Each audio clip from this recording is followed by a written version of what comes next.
Today, as well put by the Prime Minister, allow me to use that word, they only have physical space of borrowing of about 5 billion. Does it mean that therefore we were not exposed to correct understanding that the physical space for borrowing will be almost to a level of 1 trillion? And furthermore, Honorable Speaker. One question. This is very interesting, Honorable Speaker, that the interest rates which are consuming the highest recurrent expenditure charged on CFS, 70% of it is from internal borrowing. What is the government doing, the Prime Cabinet Secretary doing, from an economic point of view, to make sure that that local borrowing is managed? Thank you, Honorable Speaker.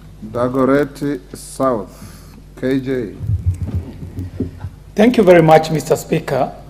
And I would like to thank His Earthquakeness, the Prime CS, for quite some elaborate answers this afternoon, and also in the same breath thank the Honorable Member for Kamkunji for the questions.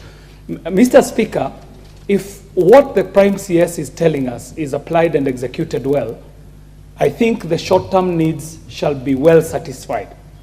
But the people of Dagoretti South and the people of Kenya are keen to know, through this opportunity that the Prime CS has to address the nation through Parliament, to know what are the long-term plans, because it is the short-term planning that got us into the mess that we are in.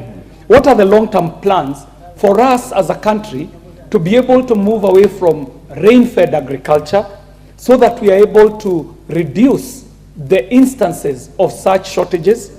What are the plans to reduce the over-dependence on maize and rice as staple foods? And also, what are the plans on returning to organic, traditional, regional appropriate, and famine-resistant crops? And finally, Too many questions, only one.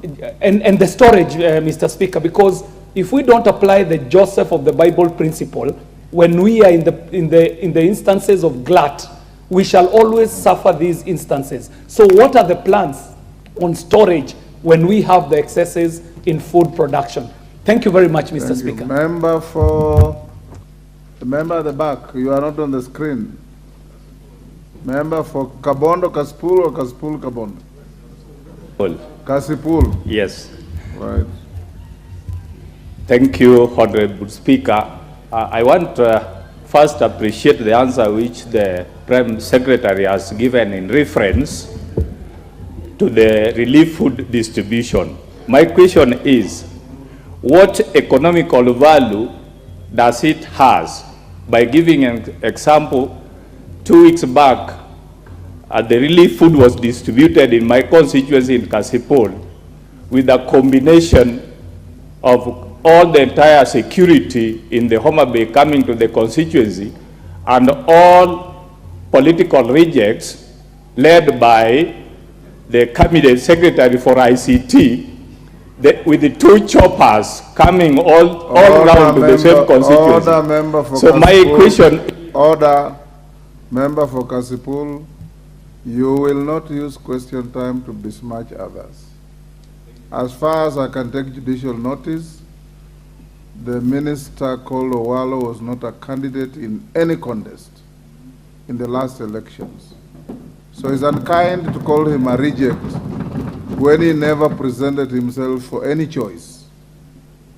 And it's good to be courteous to even those people you don't like. Thank you, Honorable Speaker. Thank you for your correction. Actually, you are right. Him is not a political reject, but the team. But the question is, what does economical value it brings when the relief food is brought and each person just get a half kg of rice with the entire team with the 2 choppers moving around? What economical value does it has in reference to food distribution? Prime Cabinet Secretary, you may answer those. We'll do a final round.